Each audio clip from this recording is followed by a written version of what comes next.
Hola,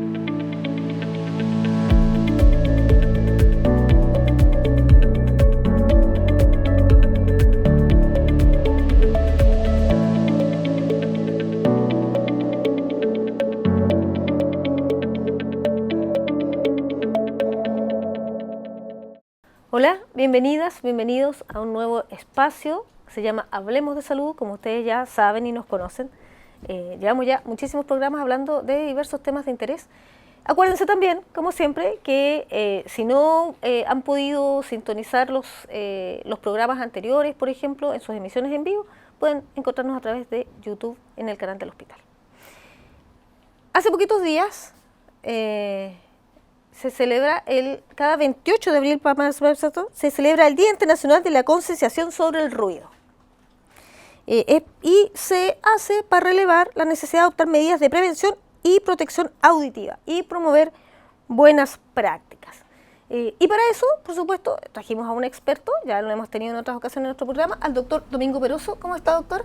Bueno, Marlene, un gusto saludarte otra vez, un gusto que me hayan invitado y poder conversar sobre estos temas que siempre tienen tópicos interesantes, muchas dudas que se pueden plantear, el público en general, así que yo creo que hay mucho de lo que podemos explicar.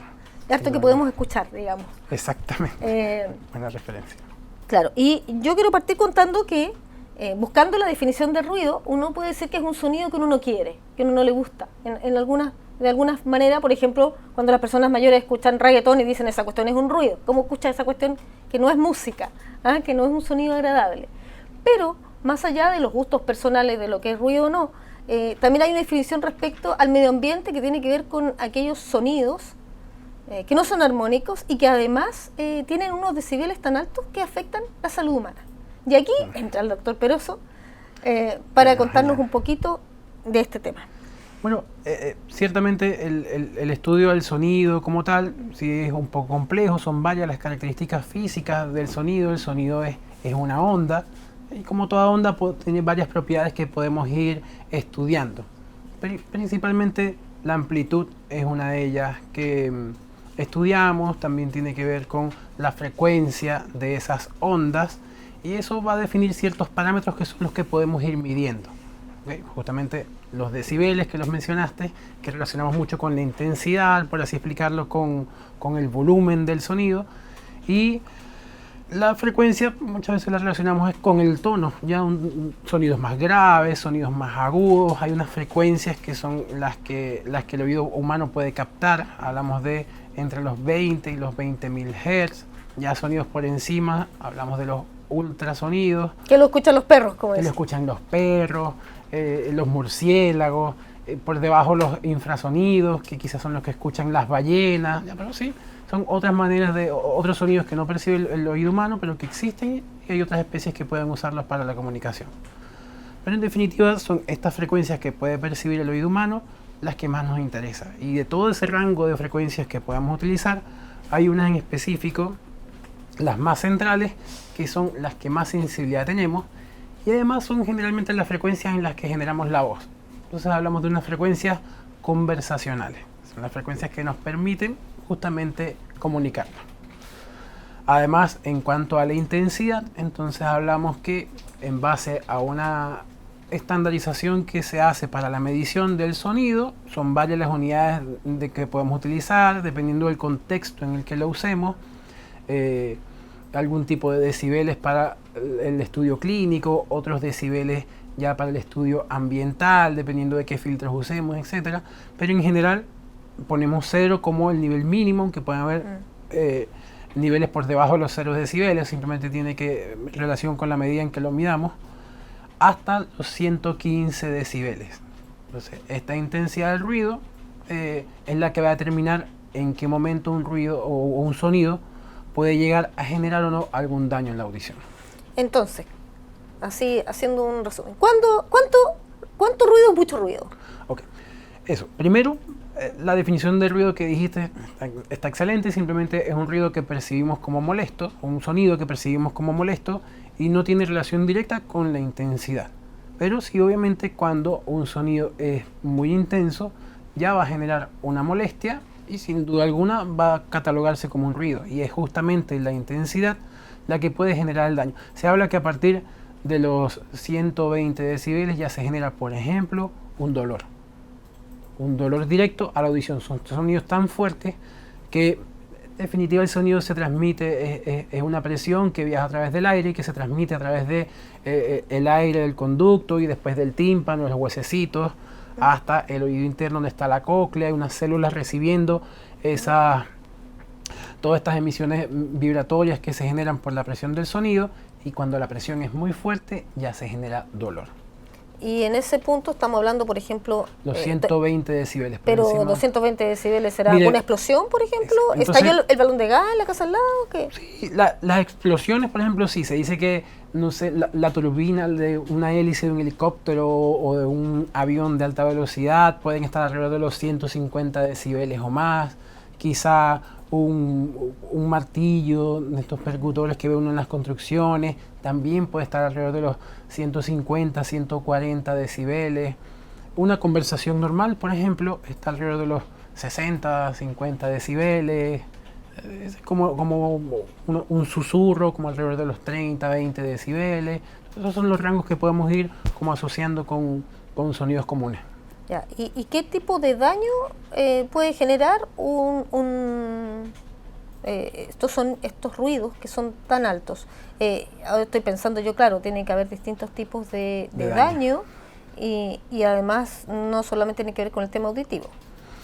A grosso modo, los principales daños los podemos distinguir en dos que se generan cuando nos exponemos a estos sonidos de alta intensidad. Pueden ser daños agudos o daños crónicos.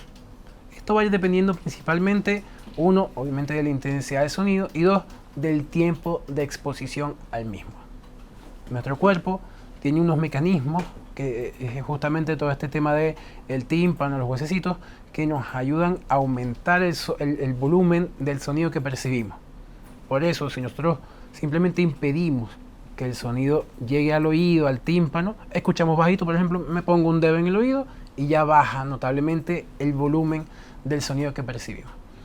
Así de igual manera, cuando nos exponemos a sonidos muy fuertes, este sistema de amplificación es bloqueado, justamente para protegernos de no aumentarle la intensidad a un sonido que ya de por sí es muy intenso. Okay.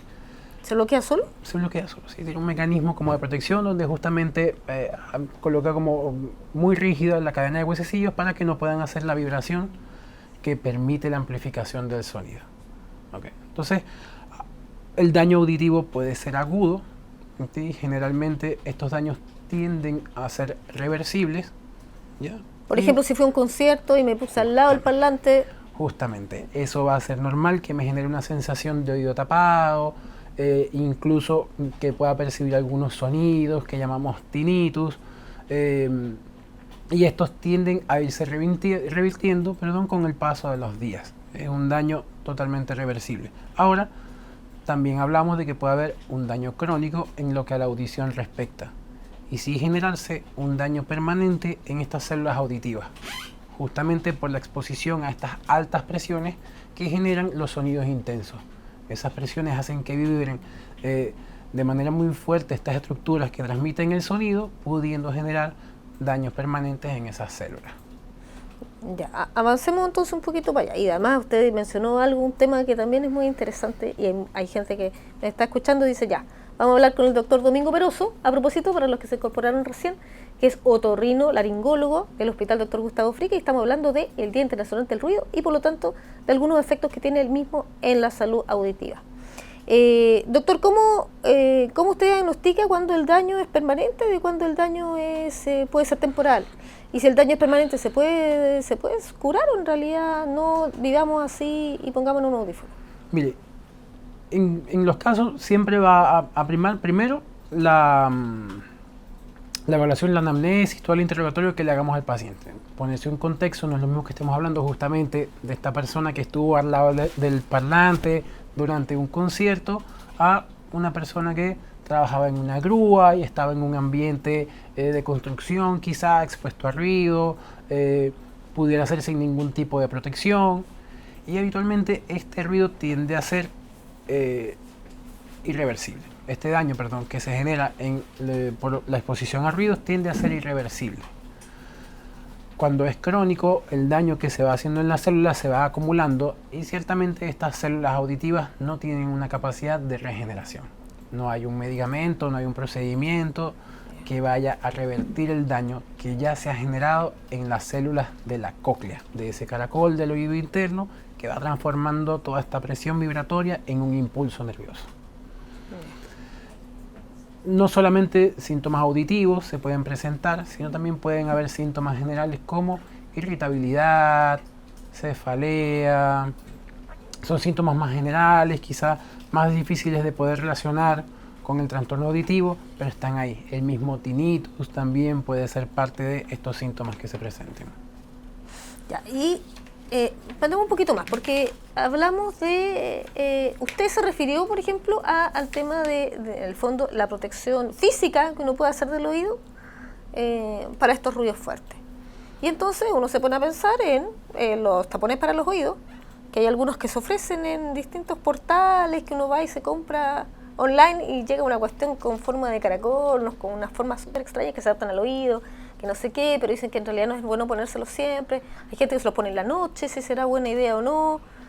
Cuéntame un poquito, ¿cuáles son esas recomendaciones o ese uso para este tipo de artículos que de repente uno se pone para evitar, por ejemplo, cuando la pareja ronca mucho, etcétera? Cuénteme.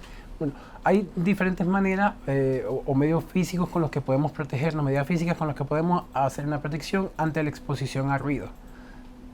Igual es bueno mencionar que existe una regulación, ya bajo la ley, que determina qué tanto podemos exponernos a estos ruidos, en base a la intensidad.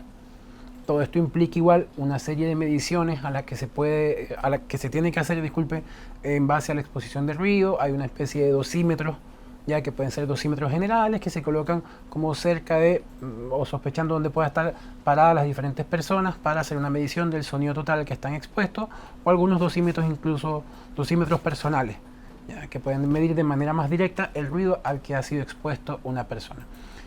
En base a eso, la intensidad del ruido, como yo les mencionaba, hay como una escala en la que se permite la exposición. ¿Ya? Es decir, más o menos lo que está estipulado es que a unos 120 decibeles, que son estos sonidos que ya pueden ser un poco molestos, 115, la exposición diaria permitida es de 8 horas. Igual es bastante. Igual es bastante, sí. Pero por cada 5 decibeles, esto cambia muy rápido, ya se va disminuyendo a la mitad. Entonces, ya básicamente para sonidos de más de 130 decibeles, la exposición pasa a ser de minutos o incluso de segundos.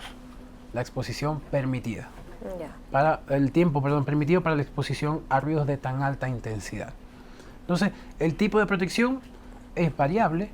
Generalmente tenemos estos audífonos tipo cascos, ¿okay?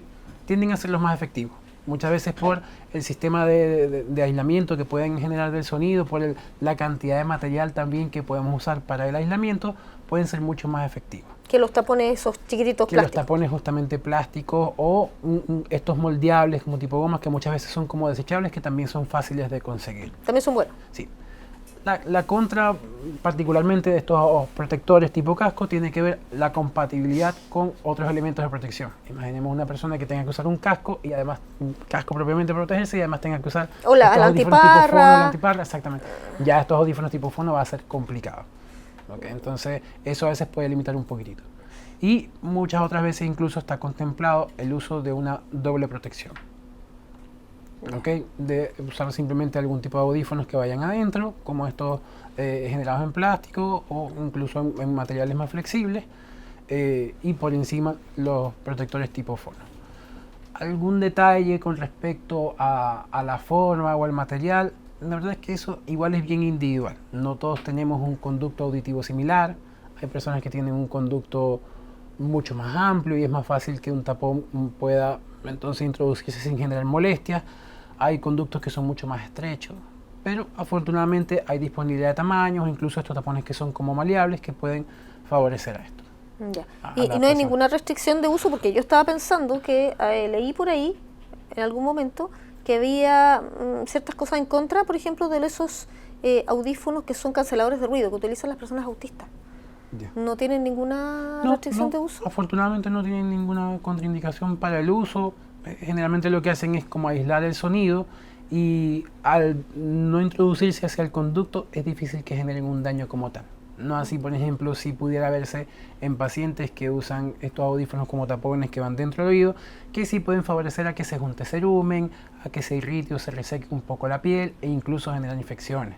No sin antes decir que es una consulta no tan infrecuente, que, por ejemplo, pacientes que usan audífonos o algún otro tipo de dispositivo, que justamente vengan con un cuerpo extraño en el oído porque no han podido sacar, porque se ha quebrado el audífono, se ha quedado una pieza adentro, el tapón, el auricular, esto es algo frecuente.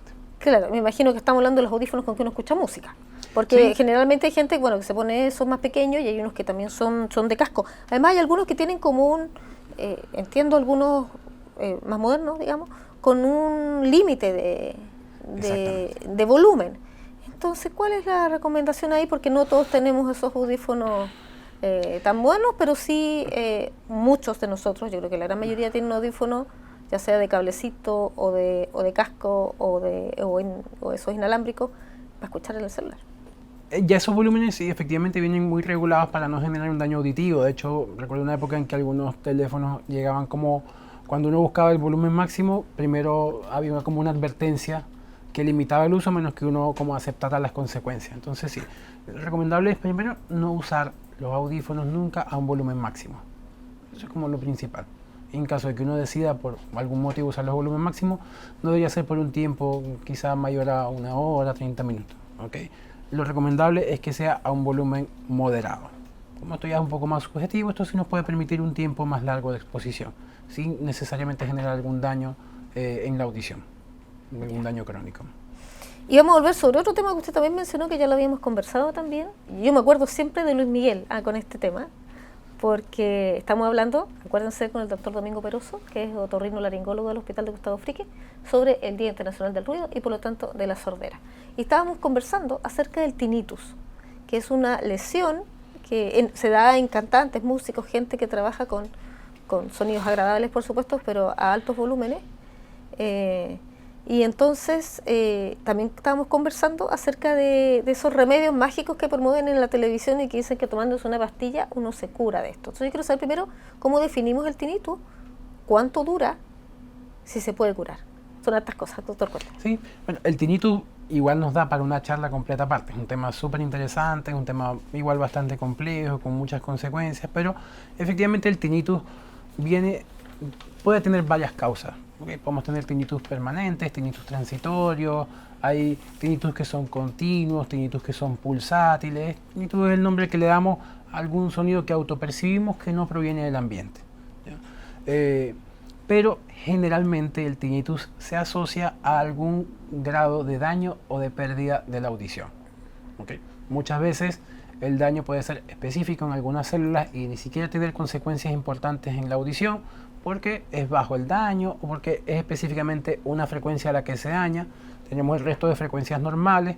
Por ejemplo, en la exposición a ruido, a una explosión, tiende a generarse un daño específicamente en las frecuencias más sensibles a los ruidos. Esto que hablaba de las frecuencias conversacionales, habían unas que eran más sensibles. En esas frecuencias más sensibles se genera el daño. Cuando medimos la audición, se genera un gráfico y dependiendo del nivel entonces de esa audición decimos si está bien o está mal. Lo regular es que sea una curva que esté bien alta, bien cerca del cero, y muchas veces vemos que se hace como una muesca, un escotoma auditivo, llamamos, que es el que se da, por ejemplo, por exposición a un ruido fuerte de manera aguda, una explosión. Ya con el ruido crónico, sí, más el cambio tiende a ser involucrando más frecuencia, bien mayormente las frecuencias más agudas. Pero estos daños son entonces los que asociamos al tinnitus. El tinnitus, que además se asocia a este daño auditivo, tiene como unas características específicas. Es un tinnitus que tiende a ser continuo, permanente, y se exacerba, sobre todo, se hace más notorio en el silencio. El ruido ambiente lo enmascara, lo esconde un poco, entonces el paciente en el día a día, cuando sale a hacer sus actividades, no le molesta mucho, pero no así en la noche, cuando ya intenta conciliar el sueño, que siente entonces el sonido y muchas veces puede interrumpir la conciliación de este sueño, generar problemas de estrés, de insomnio, entre otras cosas. El tinnitus que se asocia entonces al daño de la audición, como les había comentado que estas células no podemos regenerarlas, no existe un medicamento, no existe un procedimiento que pueda desaparecer o quitar el tinnitus. Esto no significa tampoco que no hay nada que hacer. Al ser un ruido autopercibido, hay muchas especies de terapia, hay muchas otras opciones que se pueden brindar independizando cada caso para ayudar a que disminuya la molestia que genera este tinnitus.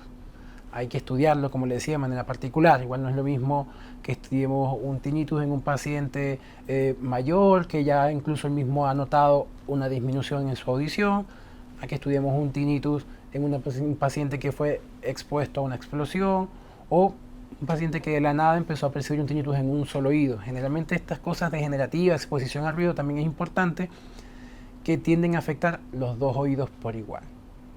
¿Ok? Salvo un caso que haya sido una explosión muy cerca de un oído, que obviamente ese estuvo expuesto a un ruido más intenso. ¿Una infección puede ser también? Una infección que genere daño de audición sí puede generar. Como para que sea en un solo oído, estoy pensando. Exactamente, también. Sí, también puede ser un caso. Un paciente que tuvo, por ejemplo, infecciones crónicas en la infancia, eso puede haber generado secuelas efectivamente en el oído, y esas secuelas auditivas van entonces después manifestándose, aparte de como una sordera, como un tinnitus también. Pero sí, cuando son de manera unilateral, sin antecedentes de importancia, también hay muchas otras cosas que buscar. ¿Okay? Puede haber alguna lesión a nivel cerebral que puede alteraciones mandibulares pueden ser también. También. Pero generalmente estas alteraciones mandibulares, que bueno que las trajiste a colación, son transitorias o son tinnitus intermitentes, en relación sobre todo a los momentos de crisis, de más dolor, de más afectación de estos trastornos temporomandibulares. Pero sí puede asociarse el bruxismo, por ejemplo, a la aparición del tinnitus. Ya, entonces ya sabemos, no se compre una pastilla para esto, porque tiene que hacerse un examen individual y personal para saber cómo ayudarse, porque podría ser además algo temporal o podría ser algo definitivo, en lo que igual algo se puede hacer. Y doctor, podríamos, tal como usted lo comentó, hablar de tinnitus eternamente, pero yo estaba pensando cuando usted se refirió al tinnitus en adultos mayores, yo le había comentado también que hay enfermedades que se van desarrollando con la edad. Por ejemplo, en el caso de una patología oftalmológica, que pasa que es inevitable que uno es adulto mayor y le va a pasar algo. En el caso de la audición, siempre hay patologías que están asociadas a la edad y que son inevitables en el caso de la audición, o hasta dónde podemos pensar ya, es parte del desarrollo natural de la persona, o en realidad hay que ir al médico porque esto se puede resolver y debemos resolverlo. ¿Cómo funciona? Bueno, pues justamente, y el ejemplo que pusiste fue buenísimo, las patologías oftalmológicas, hay algunas asociadas propiamente a la edad, y efectivamente en otorrinolaringología no sucede, en la audición específicamente no sucede lo mismo.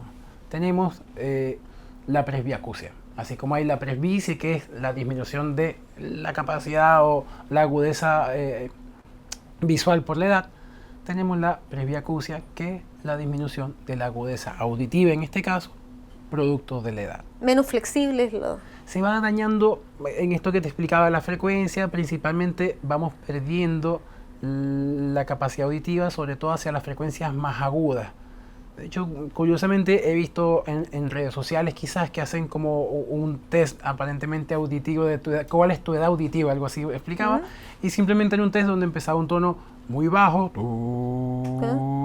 y simplemente va subiendo el tono, y se supone que hasta donde mientras más agudo, más iba subiendo la edad, y hasta donde uno lo escuchara era la edad auditiva. No es algo obviamente científico ni mucho menos, pero explica muy bien cómo es nuestra pérdida auditiva con la edad, donde se va perdiendo la sensibilidad, principalmente la sensibilidad auditiva en este caso, principalmente hacia los tonos más agudos. Y este daño, la verdad, no es reversible. Este daño depende exclusivamente de nuestra genética, nuestro desarrollo auditivo, nuestra predisposición, los factores ambientales, sin duda alguna. Muchas veces también, muchas veces podemos ver una audiometría que puede corresponder a un paciente con presbiacusia y es difícil incluso determinar por el tipo de pérdida si también hubo un factor ambiental de ruido que está involucrado en esa pérdida auditiva. Sí. ¿Cuándo hay que preocuparse? ¿Cuándo hay que decir, sabes que hay que ir al doctor porque esto ya no es tolerable? Yo creo que en definitiva, cuando uno tenga una molestia persistente que esté afectando la calidad de vida, siempre es conveniente consultar. ¿Okay? No pasar por alto. La verdad, sí, frecuentemente hay pacientes que pueden percibir que tienen alguna molestia auditiva y no la tienen ninguna, pero en la práctica quizás son la minoría. cuando algo molesta, por muy leve que sea, muchas veces uno nota, no, de este oído hablo por teléfono bien, pero cuando lo paso a este no, entonces siempre tengo que hablar por él. Esas son cosas que quizá uno se puede adaptar y no vayan a generar más problemas, pero sí pueden que estar escondiendo algún daño subyacente más importante. Entonces siempre es prudente consultar cuando hay cualquier alteración mínima y persistente de la audición, desde la disminución de la audición hasta la molestia con ciertos sonidos o la percepción de algún tinnitus. Podemos estar hablando mucho rato, vamos a volver a invitar al doctor Peroso porque yo sé que nos quedamos con hartas inquietudes. Además, en la conversación anterior también tuvimos un intercambio súper interesante y aprendimos mucho. Así que bueno, doctor Peroso, no tengo más que darle las gracias por habernos acompañado hoy y dejar los invitados, por supuesto, a una nueva edición de Hablemos de Salud, donde vamos a seguir hablando de diversos temas que son de interés de todos. Recuerden vernos por Facebook y también por Instagram y por supuesto, si se perdieron algún programa, vernos en el canal del hospital en YouTube. Chao.